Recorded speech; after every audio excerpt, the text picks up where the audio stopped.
guys কি খবৰ আজি হৈছে মাঘী পূৰ্ণিমা আৰু আজি এনেকুৱা এটা দিন আমাৰ গাঁৱৰ কাৰণে আৰু এই দিনটোক লৈ আমাৰ গাঁৱৰ সকলোবোৰ মানুহে বাট চাই থাকে আমাৰ এটা মন্দিৰ আছে য'ত আজি সভা হয় আৰু এই সভাত মানে কি ভাগৱত ভ্ৰমণ কৰা হয় তো আমিও যাম আৰু আপোনালোককো দেখুৱাম কিন্তু তাৰ আগতে এই ড্ৰেছটো চেঞ্জ কৰিব লাগিব তো 1 2 বুম তো ড্ৰেছ চেঞ্জ কৰিলোঁ আৰু এতিয়া আপোনালোকক লৈ যাম য'ত মানে কি ভাগৱত ভ্ৰমণ কৰিছে তালৈ তো বলক কিন্তু তাৰ আগতে আপোনালোকক দেখুৱাইছোঁ এইবোৰ খিচাৰি ৰান্ধি থকা হৈছে মানে খিচাৰিটো এই কাৰণে ৰান্ধি থকা হৈছে মানে গোটেইবিলাক মানে ভাগৱত ভ্ৰমণ কৰাৰ পিছত গোটেইবিলাক আহি মানে এনেকৈ গোটেই গাঁৱৰ মানুহে খিচাৰি খাম মানে ইয়াত সেইকাৰণে ইয়াতে মানে বনাই থকা হৈছে আৰু ইয়াতে বনাই মানে এইবিলাক কোনো মানে কি পইচা দি কাৰিকৰি কৰা নাই এইবিলাক চব গাঁৱৰ মানুহ হয় গাঁৱৰ মানুহবিলাকে লগে ভাগে এনেকৈ খিচাৰি ইয়াত বনাই আছে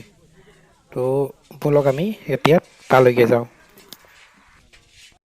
সকলোৱে এনেকৈ ৰৈ আছে আগৰ পৰা আহি আছে ভাগৱত ভ্ৰমণ কৰি পেলাই আমি ইয়াতে ৰৈ আছোঁ আৰু চাওক এয়া আমাৰ গাঁৱৰ ডেকাসকল এনেকৈ গোটেইবিলাকে লৈ আছে চাওক চাবলৈ হৈছে আৰু সৌ আগত আহি আছে মানে তো বলক আমিও যাওঁ এতিয়া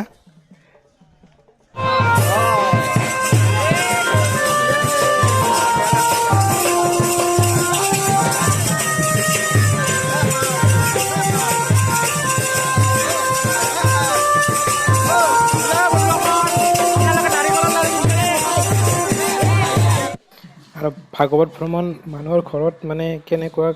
কৰি লৈ যোৱা হয় এতিয়া দেখুৱাই আছোঁ আপোনাক কেনেকৈ ৰাস্তাত গৈ পিনে এনেকৈ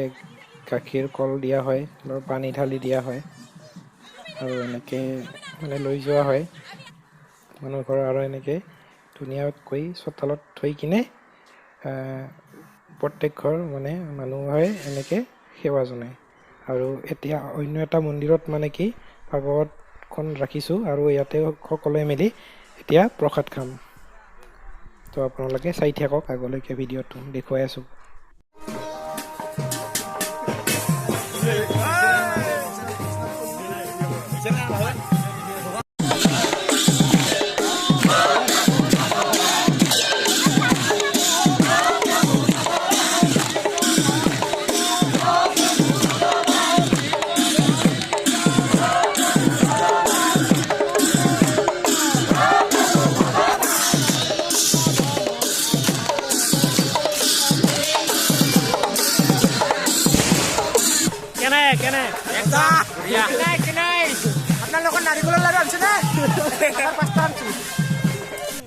নাৰিকলৰ লাড়ু বাদ দিয়ক আপোনালোকে মানুহ চাওক কিমান মানুহ আহিছে এখন গাঁৱৰ মানুহ গোটেইবিলাকে আহিছে মানে গাঁৱৰ প্ৰত্যেক ঘৰ মানুহৰ 2-3জন এনেকৈ আহিছে আৰু প্ৰায় আৰু ইয়াতে চাব পাৰে আপোনালোকে ভাগৱত ভ্ৰমণ এনেকৈ লৈ যোৱা হয় সৰু সৰু ল'ৰা এনেকৈ লৈ যোৱা হয় বাবা কেনে না উপেন্দা কেনে ভাল না একদম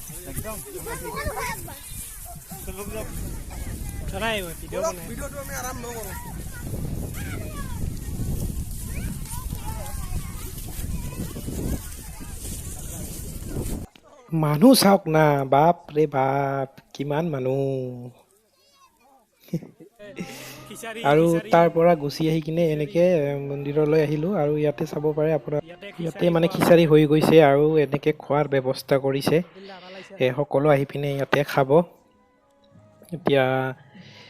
ইয়াতে কি হ'ব কি চলিব সিদ্ধ প্ৰসাদ না চাওক সিদ্ধ প্ৰসাদ চলিব ইয়াত ৰেডি খিচাৰি খিচৰি ৰেডি আহি পোৱা নাই কোনোবা আহি পোৱা নাই দাদা কিবা এটা কওঁ আজি কিবা অলপ কওঁ বৰ্তমান খিচাৰি ৰেডি হৈছে আৰু আমাৰ প্ৰভু গোসাঁই আহি পাবহি সমূহ ৰাইজে আমাৰ সিদ্ধ প্ৰসাদ গ্ৰহণ কৰি তাৰপিছত মন্দিৰৰ প্ৰসাদ খাই যাতে আপোনালোকে যায় কেই থালিমান হ'ব খিচাৰি বৰ্তমান আমি খিচাৰি ইয়াতে 13 থালি ৰেডি কৰিছোঁ 13 থালি আৰু 2 থালি বানাৰ কাৰণে আয়োজন কৰি আছোঁ আৰু 2 থালি আমি বিলাহী টক বনাইছোঁ অঁ আৰু যদি দৰকাৰ হয় আৰু বনাওঁ আচ্ছা ঠিক আছে চাওঁ এতিয়া কিমান লাগে পাত চাওঁতে এনেকৈ গোসাঁই আহি গ'ল এতিয়া মন্দিৰৰ 7 পাক ঘূৰিব আৰু মই 3 পাক ঘূৰি পেলাই মানে য'ত মানে খিচাৰি খুৱাই থকা হৈছে তাতে যাই অলপমান কাম কৰি দিম আৰু আপোনালোককো দেখুৱাই আছোঁ মোৰ অলপ ভইচ কোৱালিটি বেয়া হ'ব পাৰে কাৰণ মোৰ একদম প্ৰপাৰ ইউটিউব ছেটআপ নাই মই এনেকৈয়ে কৰি আছোঁ মোবাইলেদি এডিট কৰি আছোঁ মোবাইলেদি ভিডিঅ'গ্ৰাফী কৰি আছোঁ আৰু এয়া চাব পাৰে আপোনালোকে প্ৰায় হৈয়ে গ'ল খোৱা খিচাৰি আৰু অলপ পিছতে আমিও খাম মানে এনেকৈ ভাল লাগে আৰু মানে কিবা এটা আৰু এয়া চাব পাৰে এতিয়া আমি বহিছোঁ ইয়াত খাবলৈ তো যদি ভিডিঅ'টো ভাল লাগে তেনেহ'লে লাইক কৰিব কমেণ্ট কৰক কিবা যদি ভুল ভ্ৰান্তি হৈছে আৰু লগতে চেনেল ছাবস্ক্ৰাইব কৰি দিব